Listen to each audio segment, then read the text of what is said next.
It has taken every last inch of Christie's heart to keep believing in a God who is for her. She felt called to ministry from a young age, but Christian school teachers and pastor after pastor instructed her that her gender prohibited her from teaching the gospel, especially from the pulpit.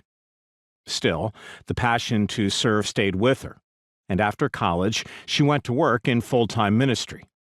She only made minimum wage, but this ministry also helped cover tuition if a staff member wanted to continue on to seminary, and Christie wanted to teach and preach the gospel. Her boss quickly shut that dream down. They would not support that, but encouraged her to consider a counseling degree instead. So Christie settled and decided to pursue a master's degree in counseling and forego her dreams of being a pastor. This led her to the ministry-approved seminary, where she was exposed to a good old boys club that would deeply mark her. She often felt uncomfortable due to a male professor's continued sexual innuendos during Christie's group supervision classes, but when he showed her a video with sexual undertones during their one-on-one supervision, she'd had enough. Christie went to the only female professor on staff and told her what happened. That female professor was fired the next day. Even worse, 8 other female students said that this male professor had been inappropriate with them as well, but when they threatened to take him to court, they were told they would not graduate if they pursued legal action. While Christie was never physically touched at seminary, the sexism and abuse she experienced scorched her spirit in immeasurable ways, and those scars still remain.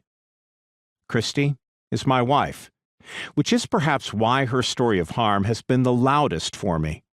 It is sadly not unique in any other way. In my therapy office, I have heard hundreds of similar stories of women receiving harm from Protestant churches and parachurch ministries. Christie's story is just one of thousands of stories in which a Christian community refused to offer safety to women, and worse yet, gaslit and silenced those who had been harmed and mishandled.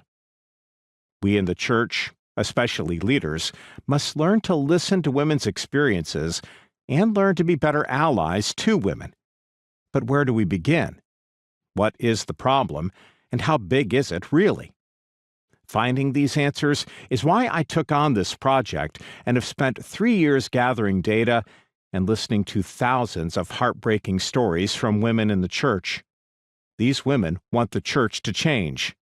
They love the church and desperately want to be conduits of healing transformation to assist in fostering safety and equality for all within Christian community. In sharing their stories with me, they have given me a great gift. And in writing this book, I attempt to honor the gift that has been given to me. Together, I hope we can not only name the problem, but also create practical steps toward real change, reclamation, and healing.